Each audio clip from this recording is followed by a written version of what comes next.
Welcome to our YouTube channel pharma train. ఈరోజు ఈ వీడియోలో మనము ఫార్మా ఇండస్ట్రీలో చాలా స్ట్రాంగెస్ట్ టూల్ క్లీనింగ్ వ్యాలిడేషన్ అంటే ఏంటి, సో క్లీనింగ్ వ్యాలిడేషన్ కాన్సెప్ట్ని ఎలా డిజైన్ చేస్తారో, బేసిక్గా దాంట్లో ఉండే ఇంపార్టెంట్ స్టెప్స్ ఏంటి అనేవి తెలుసుకుందాం. So important task. So first cleaning validation. So validation, అసలు వ్యాలిడేషన్ అంటే ఏంటి అని అంటే ఎనీ కైండ్, అది ఏరియా వ్యాలిడేషన్ అవ్వచ్చు, ఎక్కడైనా అవ్వచ్చు. వ్యాలిడేషన్ అంటే ఒక డాక్యుమెంటెడ్ ఎవిడెన్స్ని ఎస్టాబ్లిష్ చేయడం. అంటే నా ఫెసిలిటీ కానీ, లేకపోతే ఒక ఎక్విప్మెంట్ కానీ, అండ్ ఇంకొక ప్రాసెస్ కానీ, నేను ఒక సర్టెన్ పారామీటర్స్కి అనుగుణంగా వాటిని ఆపరేట్ చేసినప్పుడు అవి రిజల్ట్స్ అనేవి విత్ ఇన్ ది యాక్సెప్టబుల్ లిమిట్స్లో ఇస్తున్నాయా లేదా, సో అవి మనం చెక్ చేయడం. ఈ చెక్ చేసే ప్రాసెస్లో మనం యాసచ్ ఓకే చెక్ చేసేసి నా ఈ వ్యాలిడ్, సో అన్ని రిజల్ట్స్ అన్నీ బాగానే వస్తున్నాయి అని చెప్తే కాదు. జిఎంపిలో మోస్ట్ ఇంపార్టెంట్ థింగ్, ఏదైనా యాక్టివిటీ మనం పెర్ఫామ్ చేసింది కానీ డాక్యుమెంట్ చేయకపోతే అది గాలి మాట కింద లెక్కే. అంటే ఉత్తి ఎందుకు పనికిరాని, దాని వాల్యూ లేని వర్డ్ అనమాట. సో ఎనీథింగ్ మనం ఏ యాక్టివిటీ చేసినా దాన్ని రికార్డ్ చేయాలి. సో అదే అందుకోసం దాన్నే డాక్యుమెంటెడ్ ఎవిడెన్స్ అంటారు. సేమ్ మేనరు ఇక్కడ కూడా క్లీనింగ్ ప్రాసెస్, ఏదైతే క్లీనింగ్ ప్రాసెస్ మనము ఒక మెటీరియల్ని కానీ ఒక ఎక్విప్మెంట్ని క్లీన్ చేయడానికి ఉపయోగిస్తామో ఆ ప్రాసెస్ని వ్యాలిడేట్ చేయడం. అంటే ఆ ప్రాసెస్ అనేది నేను సర్టైన్ ఆపరేటింగ్ పారామీటర్స్కి అనుగుణంగా ఎగ్జిక్యూట్ చేసినప్పుడు నా అవుట్కమ్, అంటే ఇప్పుడు క్లీనింగ్ ప్రాసెస్ ఏదైనా, మనం ఇప్పుడు ఇంట్లో పాత్రలు క్లీనింగ్ చేస్తామండి, వాటి యొక్క మెయిన్ ఆబ్జెక్టివ్ ఏంటి, వాటి నుంచి ఏదైతే మనం ఇంతకుముందు వాడిన మెటీరియల్ని కానీ అన్వాంటెడ్ మెటీరియల్ కానీ రిమూవ్ చేయడం. కరెక్టా కాదా? సో ఇంట్లో మనం ఎలా చెక్ చేసుకుంటాం, విజువల్ అపిరెన్స్, అంటే మొత్తం క్లీన్ చేసేసిన తర్వాత తలతల్లాడుతున్నాయా లేదా అని మనం చెక్ చేసుకుంటాం. సేమ్ కాన్సెప్ట్ అండి క్లీనింగ్. ఇక్కడ కూడా ఏంటంటే క్లీనింగ్ అనేది చేసిన తర్వాత ప్రీవియస్ మెటీరియల్ అనేది, లేకపోతే మనం క్లీనింగ్లో వాడే ఏ మెటీరియల్ అయినా టోటల్ మెటీరియల్స్ అన్నీ, వాటి యొక్క రెసిడ్యూస్ అన్నీ ఎక్విప్మెంట్స్ నుంచి రిమూవ్ అయినాయా లేదా అని చెక్ చేయడం. సో అలా చెక్ చేయడానికి మనం ఫార్మాస్యూటికల్ ప్రొడక్ట్స్లో మ్యానుఫ్యాక్చరింగ్ ఎంగేజ్ అయి ఉన్నాం కాబట్టి అక్కడ హై ఇంటెన్సిటీతో మనం ఇంకా ఎష్యూరెన్స్ అనేది ఇవ్వాలి. కాబట్టి కొన్ని టెస్టులని మనం వాడుకొని వాటి సహాయంతో మనం ప్రూవ్ చేస్తాం. ఏమని, మేము చేసిన క్లీనింగ్ యాక్టివిటీ అనేది వ్యాలిడ్, అంటే ఇవి వీటిని ప్రాపర్గానే రిమూవ్ చేస్తుంది అని మనం చూపిస్తాం. సో ఇది బేసికల్గా క్లీనింగ్ వ్యాలిడేషన్. అంటే క్లీనింగ్ వ్యాలిడేషన్ అంటే ఏంటంటే, cleaning validation is a documented evidence which shows that the cleaning process used for the cleaning of equipment is capable to remove the residues from the equipment surfaces when it is operated in line with the whatever our defined or predefined acceptable parameters. So ఇది బేసికల్గా cleaning validation అంటే. So ఈ ప్రాసెస్ని మనము develop చేసేటప్పుడు క్లీనింగ్ని మన ఏదైతే cleaning process ఉందో దాన్ని మనం వ్యాలిడేట్ చేయాలంటే అసలు ఏంటి అప్రోచ్, ఏ అప్రోచ్ ఎలా చేయాలి అనే దానికి మనం ఇప్పుడు చూద్దాం. బేసికల్గా ఒక స్ట్రాంగెస్ట్ క్లీనింగ్ వ్యాలిడేషన్ని డెవలప్ చేయడంలో మనకి ఒక డిఫరెంట్ మల్టిపుల్ స్టెప్స్ అనేవి, ఇంపార్టెంట్ స్టెప్స్ ఉంటాయి ఫ్రెండ్స్. అవి నేను మీకు ఇప్పుడు చెప్తాను. ఫస్ట్ వన్ వచ్చి, ఎప్పుడూ గుర్తుంచుకోండి, ఫార్మాస్యూటికల్లో latest concept is applying risk based approach. Any activity ఒక ప్రికర్సర్ ఏంటి అంటే applying a risk based approach with the use of risk assessment tools.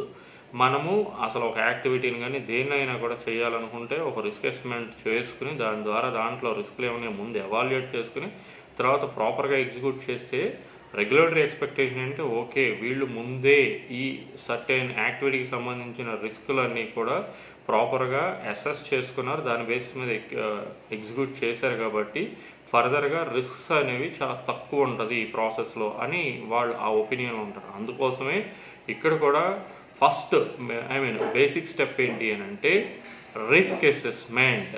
and the second one is development of cleaning procedure, and the third one is the development of analytical procedures, and the next one is the development of sampling plans, and followed by development of acceptance criteria, and then cleaning validation approach development or cleaning validation design development. Next one, execution in line with whatever or prepared all these whatever documents we need to execute the activity, followed by documentation and compilation, followed by the review of results what we have obtained as part of cleaning validation program. So the first one was risk assessment. Risk assessment ఈ స్టేజ్లో బేసిక్గా this is the first stage. Risk assessment స్టేజ్లో మనం ఏం చూస్తాము అని అంటే, నేను ఏదైతే ప్రాసెస్ని వ్యాలిడేట్ చేయాలనుకుంటున్నామో అసలు ఆ ప్రాసెస్ అనేది రియల్లీ డెవలప్మెంట్ అయ్యి ఉందా, సో లేకపోతే మనం అనుకున్నాం ఒక ప్రాసెస్ ఒక సోన్స్ ఎక్విప్మెంట్ ఇచ్చి, నాది కొత్త ఫెసిలిటీ ఒక ఎక్విప్మెంట్ ఇచ్చి ఆ ఎక్విప్మెంట్కి మనము క్లీనింగ్ ప్రొసీజర్ అనేది వ్యాలిడేట్ చేయాలి అంతే తప్పించి ఈ రోజు వరకు మనకు ఆ ఎక్విప్మెంట్ క్లీనింగ్ ప్రొసీజర్ కానీ ఏమీ లేకపోతే as part of risk assessment first మనం వ్యాలిడేట్ చేసేది మనము అన్ని రకాల factors with respect to okay ఈ ఎక్విప్మెంట్ డిజైన్ కాంప్లెక్సిటీ, అట్లాగే ఎక్విప్మెంట్లో టఫెస్ట్ ఏరియాస్ ఏంటి, సో వాటిని క్లీన్ చేయడానికి మనం అనుకున్న ప్రొసీజర్ ఏ విధంగా డెవలప్ చేయాలి, అన్ని ఏరియాసు అంటే ఏవైనా టఫెస్ట్ ఏరియాస్ ఉంటే అవన్నీ క్లీన్ చేయడానికి క్లీన్ చేసే విధంగా కవర్ అయ్యే ప్రొసీజర్ను మనం డెవలప్ చేయాలి. ఫాలోడ్ బై ఆ ప్రొసీజర్లో పార్ట్గా మనం యూజ్ చేసే ప్రోడక్ట్ ఏంటి, ఆ ప్రోడక్ట్కి మన మెటీరియల్ ఏదైతే ఉందో మనం యూజ్ చేసే ఎక్విప్మెంట్ యొక్క కాంటాక్ట్ వచ్చినప్పుడు సో ఈ మనం చేసే క్లీనింగ్ ప్రొసీజర్ అనేది ఎఫెక్టివ్గా ఆ సర్ఫేస్ నుంచి రిమూవ్ చేయగలదా, వాటికి ఆ రెండు ఏదైతే మన ఎక్విప్మెంట్ కాంటాక్ట్కి అట్లాగే మన నేచర్ ఆఫ్ ప్రోడక్ట్కి మధ్య కంపాటబిలిటీ అనేది బై సపోజు ఏదైనా ఎస్టాబ్లిష్ అయితే దాన్ని మన ప్రొసీజర్ అనేది ఎంత ఎఫెక్టివ్గా రిమూవ్ చేయగలదో దాన్ని బట్టి మనము బై సపోజు ఆ రెండింటికి మధ్య ఎక్కువ బాండింగ్ ఉందనుకోండి, ద టఫెస్ట్ క్లీనింగ్ ఏజెంట్స్ అనేవి కూడా మనం ఆ విధంగా డెవలప్ చేసుకోవాలి, డిజైన్ చేసుకోవాలి. సో ఇవన్నీ ఈ ఫ్యాక్టర్స్ అన్నీ కూడా as part of risk assessment మనం ఐడెంటిఫై చేసుకుంటాం. So what are all the cleaning agents మనం ఉపయోగించాలి, లేకపోతే ఎంత టెంపరేచర్లో వాటిని వాడాలి, ఎంత ఫోర్స్తో వాటిని వాడాలి, నా మెటీరియల్ అనేది స్టిక్కీ నేచర్ ఉందా, సో స్టిక్కీ నేచర్ ఉంటే వాట్ కైండ్ ఆఫ్ టెక్నిక్స్ నేను వాడాలి, ఇవన్నీ కూడా రిస్క్స్ కింద. అంటే రేపొద్దున నేను ఒక ప్రాసెస్ని డెవలప్ చేసినప్పుడు ఈ ఎక్విప్మెంట్ నేను క్లీన్ చేయాలంటే these are all challenges I have. Similar manner నేను క్లీనింగ్లోకి దిగిన తర్వాత ఓకే నేను ఎక్స్ ప్రొసీజర్ పెట్టుకుంటే ఆ ప్రొసీజర్ని ఎంతసేపు రన్ చేయాలి, ఏ డిటర్జెంట్ వాడాలి, ఇవన్నీ కూడా రిస్క్ అసెస్మెంట్లో మనం డిఫైన్ చేసుకుంటాం. Next coming to cleaning process development based on the ఏదైతే ఇంతకుముందు మనం రిస్క్ అసెస్మెంట్ చేసామో ఆ రిస్క్ అసెస్మెంట్ అవుట్కమ్ బేసిస్ మీద ఫస్ట్ క్లీనింగ్ ప్రాసెస్ని డెవలప్ చేస్తాం ఒక ఎక్విప్మెంట్ మీద. అంటే ఎలా అనంటే బై సపోజ్ ప్లాస్బో మనం ఏదైతే మెటీరియల్ అనుకుంటున్నాం ఆ మెటీరియల్ యొక్క సిమిలర్ నేచర్ ఇప్పుడు బై సపోజ్ కొన్నిసార్లు అది వెరీ టఫ్ అయి ఉండొచ్చు. సో అందుకోసం ఆ ప్రాసెస్ డెవలప్మెంట్లో పాటుగా ప్లాస్బో అంటారు. ప్లాస్బో అంటే ఏంటంటే మెయిన్ యాక్టివ్ ఇప్పుడు బై సపోజ్ నేను ఒక ఏపీఐ ఉందనుకోండి, ఆ ఏపీఐకి ఉన్న యాక్టివ్ నేచర్ తప్పించి మిగతా ఫిజికల్ అండ్ కెమికల్ ప్రాపర్టీస్ అనేవి అదే విధంగా ఉండే కొన్ని మెటీరియల్స్ ఉంటాయి, పోలిన మెటీరియల్. సో వాటిని ఈ మెటీరియల్కి ప్లాస్బో అంటారు. ఎందుకు అని అంటే బై సపోజ్ నేను ఇప్పుడు ఎగ్జాంపుల్ చూస్తున్నాను, ఒక ఏపీఐకి మనం వాడే ప్రోడక్ట్లో వాడే ఒక ఏపీఐకి బాగా స్టిక్కీ నేచర్ ఉందనుకోండి, మన ప్రోడక్ట్కి మన ఏదైతే ఎక్విప్మెంట్ సర్ఫేస్ ఉందో దానికి బాగా స్టిక్ అయిపోతుంది. అది కాకుండా మనము రేపొద్దున వేరే మెటీరియల్తో కానీ మనం డెవలప్ చేసామనుకోండి, రేపొద్దున ఏపీఐని రియల్గా మనం క్లీన్ చేయాల్సి వచ్చినప్పుడు దానికి మనం డెవలప్ చేసిన ప్రొసీజర్ అనేది దీన్ని మొత్తాన్ని ట్రేసెస్ని రిమూవ్ చేయలేదు. అందుకోసం ప్లాస్బో సెలెక్ట్ చేసుకునేటప్పుడు కూడా ఈ ప్రాపర్టీస్ అన్నీ చూసుకుని సో సిమిలర్ ప్రాపర్టీస్ ఉండేదాన్ని డెవలప్మెంట్ ప్రాసెస్లో వాడుకుంటారు. సో వాటిని చేసుకుని సో ఏదైతే మన రొటీన్ కండిషన్లో మనం ఎక్స్పెక్ట్ చేస్తాం ఆ కండిషన్లో వాటిని ఎక్స్పోజ్ చేసి మన ఆ ఎక్విప్మెంట్ సర్ఫేసెస్కి సో నేను ఒక ప్రొసీజర్ని అనేది డెవలప్ చేస్తారు. అంటే ఎక్స్పోజ్ చేసిన తర్వాత క్లీనింగ్ ట్రయల్స్ వేసుకుంటారు. అంటే ఇప్పుడు బై సపోజ్ 1 గంట 2 గంటలు 3 గంటలు 4 గంటలు అట్లా ఇంత ఫోర్స్తో పెడితే బై సపోజ్ ఇంతకుముందు ఒక 10 బార్ ప్రెషర్ అనుకోండి, లేకపోతే 1 bar pressure 2 bar pressure 1.5 bar pressure దీంతో పెడితే ప్రతి ఒక్క పారామీటర్ని డిఫరెంట్ ఫోర్స్లో చెక్ చేస్తారు. చెక్ చేసి ఏదైతే సూటబుల్ వన్ అంటే వెరీ టఫెస్ట్ కండిషన్లో కూడా ఏ పారామీటర్స్ ఏ పారామీటర్స్ అట్లాగే ఏ ప్రొసీజర్ అనేది సూటబుల్గా వీటిని ఎఫెక్టివ్గా రిమూవ్ చేస్తుందో ఆ ప్రొసీజర్ని వీళ్ళు ఫైనల్గా ఫిక్స్ చేసుకుంటారు. బేసికల్గా క్లీనింగ్ ప్రాసెస్ డెవలప్మెంట్ అంటే ఇది. సో బట్ నేను నెక్స్ట్ స్లైడ్లో ఇంకా చూద్దాను అసలు క్లీనింగ్ ప్రొసీజరు డెవలప్ చేసేటప్పుడు ఒక క్లీనింగ్ ప్రొసీజర్కి ఉండాల్సిన డిఫరెంట్ ఏ ఫ్యాక్టర్స్ ఇన్ఫ్లుయెన్స్ చేస్తాయి ఏంటనేది నెక్స్ట్ స్లైడ్లో చేస్తారు. ఇక్కడ ఓన్లీ ఏంటంటే మనం అప్రోచెస్ గురించి చెప్తున్నాం కాబట్టి so I'm talking about approaches. So ఆ విధంగా క్లీనింగ్ ప్రాసెస్ని డెవలప్ చేసుకున్న తర్వాత ఓకే ఇప్పుడు క్లీనింగ్ ప్రాసెస్ డెవలప్ అయ్యింది. ఇంకా నెక్స్ట్ ఇంకా ఇంపార్టెంట్ థింగ్స్ ఏంటి, నాకు క్లీనింగ్ ప్రాసెస్ మాత్రమే డెవలప్ అయ్యింది. ఈ ఎక్విప్మెంట్లో ఏ సర్ఫేస్ నుంచి లేకపోతే ఏ పాయింట్ నుంచి ఏ స్పేస్ నుంచి నేను శాంపిల్ చేస్తే సో ఆ శాంపిల్ అనేది నాకు ఈ టోటల్ ఎక్విప్మెంట్ యొక్క క్లీన్లీనెస్ని రిప్రజెంట్ చేస్తుందా లేదా అనేది మనం చెక్ చేసుకుంటాం. సో అది ఇప్పుడు నెక్స్ట్ నేను శాంప్లింగ్ ప్లాన్ డెవలప్మెంట్ అను కదా, శాంప్లింగ్ ప్లాన్ డెవలప్మెంట్లో నెక్స్ట్ అదే చూసేది అదే ఫ్రెండ్స్. ఏ ఎక్విప్మెంటు అంటే ఒక ఎక్స్ అనే ఎక్విప్మెంట్ యొక్క ఏ సర్ఫేస్ నుంచి లేకపోతే ఏ పాయింట్ నుంచి మనం శాంపిల్ కలెక్ట్ చేయాలి. సో ఆ శాంపిల్ రెప్లికా ఆఫ్ మిగతా area in the same manner ఎంత శాంపిల్ కలెక్ట్ చేయాలి ఇవన్నీ కూడా శాంప్లింగ్ ప్లాన్ డెవలప్మెంట్లో మనం చూసుకుంటాం. Next one analytical method development. This is most అంటే ఇప్పుడు బై సపోజ్ నేను క్లీనింగ్ శాంపిల్ ఇచ్చాను ఫ్రెండ్స్, క్యూసీ వాళ్ళ దగ్గర దాన్ని ఎలా అనలైజ్ చేయాలో తెలియదు. అంటే నేను ఇప్పుడు ఇచ్చింది సింపుల్గా నాకు కంటామినెంట్ మనకేం కావాలి ఎక్స్పెక్టేషన్ బీయింగ్ ఏ ప్రొడక్షన్గా నాకు కంటామినెంట్ పోయిందా లేదా ప్రీవియస్ ప్రోడక్ట్ యొక్క రెసిడ్యూస్ ఏమీ లేవు అనేది మీరు ప్రూవ్ చేయండి అని. దాంతోపాటు నేను బై సపోజ్ డిటర్జెంట్స్ వాడతా క్లీనింగ్లో, డిటర్జెంట్స్ కూడా రిమూవ్ అవ్వాలి. సర్ఫేస్ మీద అయ్యి ఉన్నాయి అనుకోండి, నెక్స్ట్ ప్రోడక్ట్లో అవి కూడా క్రాస్ కంటామినేషన్ అవుతాయి. ఇంకా వేరే ఏదైనా మెటీరియల్ వాడితే అది కూడా రిమూవ్ అవ్వాలి.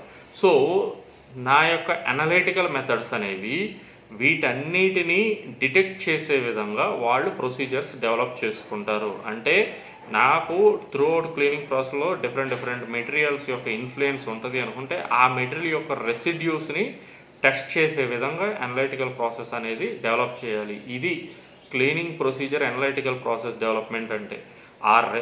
ఈ యొక్క ఇందాక రిస్క్ అసెస్మెంట్ మనం ఏదైతే చెప్పామో అది దీనికి ఉపయోగపడుతుంది. ఈ ప్రాసెస్ని మనం చేసినప్పుడు ప్రాసెస్ని మనం డిజైన్ చేసినప్పుడు దాంట్లో ఈ రెసిడ్యూస్ ఉంటాయి. సో ఈ రెసిడ్యూస్ని రిమూవ్ చేయడానికి అనలైటికల్ మెథడ్ అనేది డెవలప్ చేయాలి. అంటిల్ అన్లెస్ వాటికి కానీ అనలైటికల్ మెథడ్ కానీ లేకపోతే మనం ఏం క్లీనింగ్ చేసినా అది మన రెసిడ్యూస్ అన్నీ పోతున్నాయా లేదా అనేది ప్రూవ్ చేయలేదు. In the same manner analytical method కూడా డెవలప్ అయిపోయింది. Next acceptance criteria. Acceptance criteria అంటే there are certain regulatory guidances. నేను వీటిని ఇంకా నెక్స్ట్ దాంట్లో కాన్సెప్ట్ కాకుండా ఇన్ డీటెయిల్గా స్పెసిఫిక్గా అసలు రెగ్యులేటరీ ఏం చెప్తుంది అనేది ఎక్స్ప్లెయిన్ చేస్తాను. అక్కడ లిమిట్స్ ఏంటి, ఏం చెబుతుంది, what are all the different approaches అని చెబుతాను. సో రెగ్యులేటరీ యొక్క గైడ్లైన్స్ కొన్ని ఎగ్జాంపుల్గా చెబుతున్నాం. ఒకటి నాట్ మోర్ దాన్ 0.1 ppm అని ఉంటుంది, పాత కాన్సెప్ట్ ఇది. తర్వాత నెంబర్ ఆఫ్ డెవలప్మెంట్స్ వచ్చినాయి, మ్యాకో అప్రోచ్ అని లేకపోతే ఏడిఐ పీడిఐ కన్సిడరేషన్స్ అని. సో ఇవన్నీ వచ్చినాయి, అవన్నీ కూడా నేను మీకు ఎక్స్ప్లెయిన్ చేస్తాను.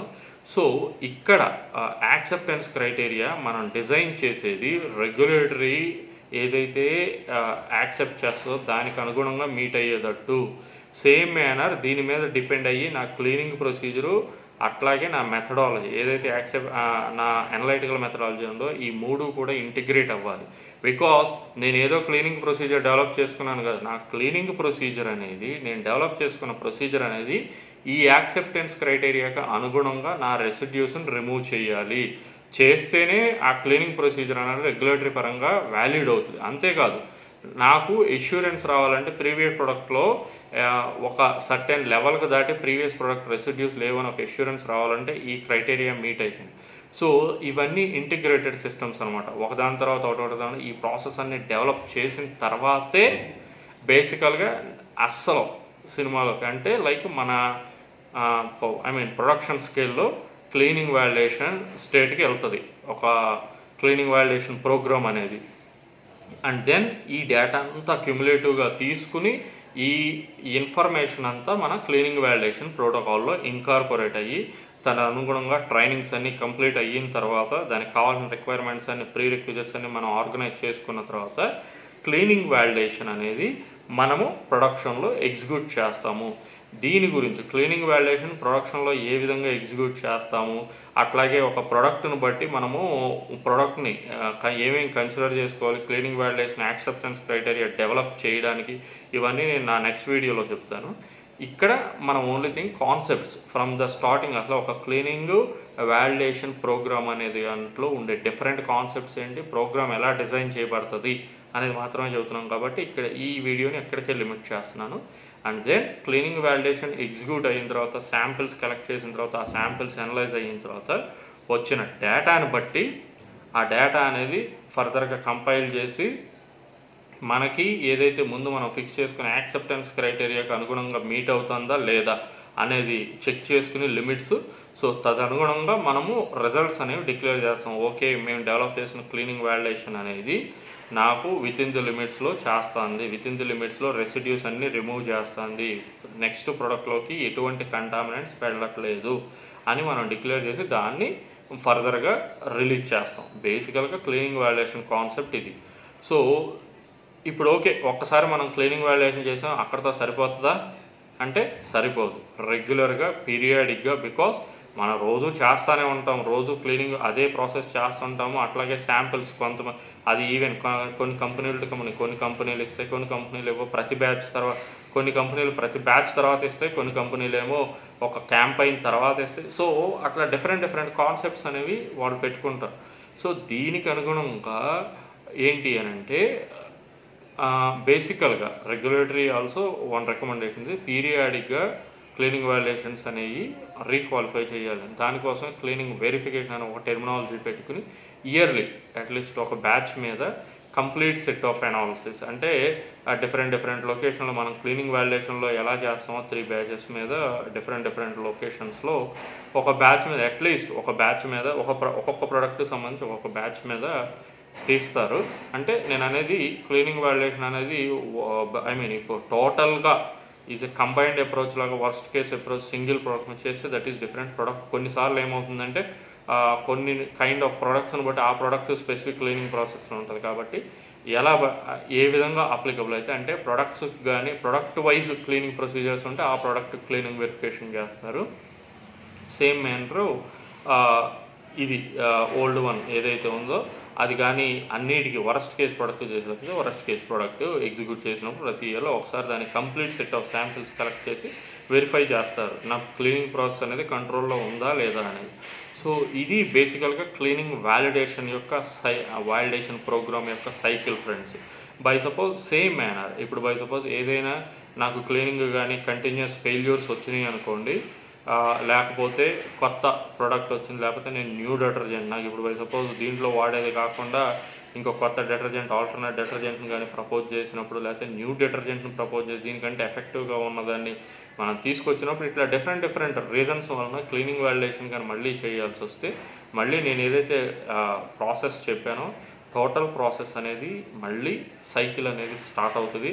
సో దట్స్ వై ఇప్పుడు నేను మీకు ఏదైతే చెప్పానో ఈ 6 points different points, first one is risk assessment, next one is cleaning process development, and third one is analytical process development, and the fourth one is sampling plan development, and the next one is cleaning validation